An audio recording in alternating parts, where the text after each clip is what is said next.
toxic styrene gas leak at the LG Polymers factory on the outskirts of Visakhapatnam in Andhra Pradesh claimed at least 11 lives. Many people who have been hospitalized are in a critical condition.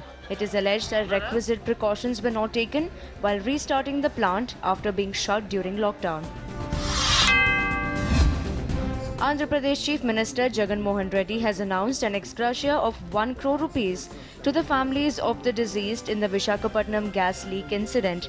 The Chief Minister has also assured an ex gratia of 10 lakh rupees for those who have been put on a ventilator.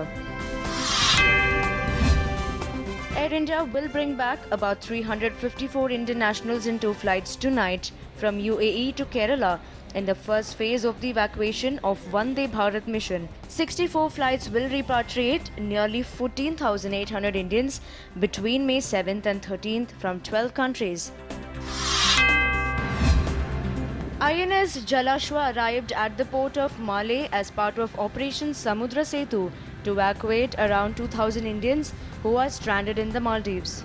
The Indian Navy's 2 ships INS Jalashwa and INS Magar are taking part in the operation to bring Indians who are stuck in the Maldives owing to the COVID-19 travel lockdown. All India Institute of Medical Sciences or AIIMS Director Dr. Randeep Guleria has claimed that the number of COVID-19 cases in India is likely to peak in June and July. He said it depended on several factors. जैसे cases बढ़ रहे हैं उसके हिसाब से ये likely है कि जो हमारी पीक है वो जून जुलाई में आ सकती है. The Union Minister of Health and Family Welfare, Dr. Harshvardhan, has confirmed that India has begun clinical trials on Ayush medicines. At least 5 medicines are part of the clinical trials, and the aim is to find a medicine to safeguard the frontline warriors. Bharat का आयुष मंत्रालय, भारत का स्वास्थ्य मंत्रालय, भारत के विज्ञान और प्रौद्योगिकी मंत्रालय के अंतर्गत CSIR और इन तीनों संस्थाओं को मिलाकर इनको ICMR के टेक्निकल सपोर्ट के साथ आयुष की कुछ दवाओं के बारे में व्यापक क्लिनिकल ट्रायल्स आज शुरू हो रहे हैं. ये सारे मंत्रालय मिलकर कर रहे हैं देश में.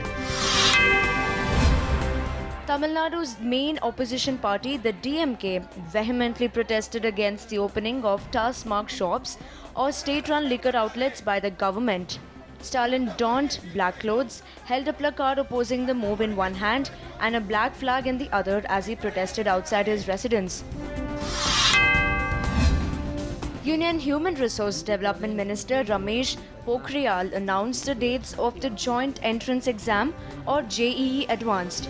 The exam will be conducted on August 23rd.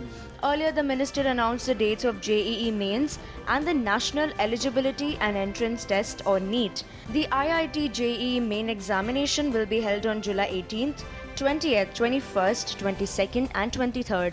The JEE Advanced will be conducted in August. NEET will be held on July 26th.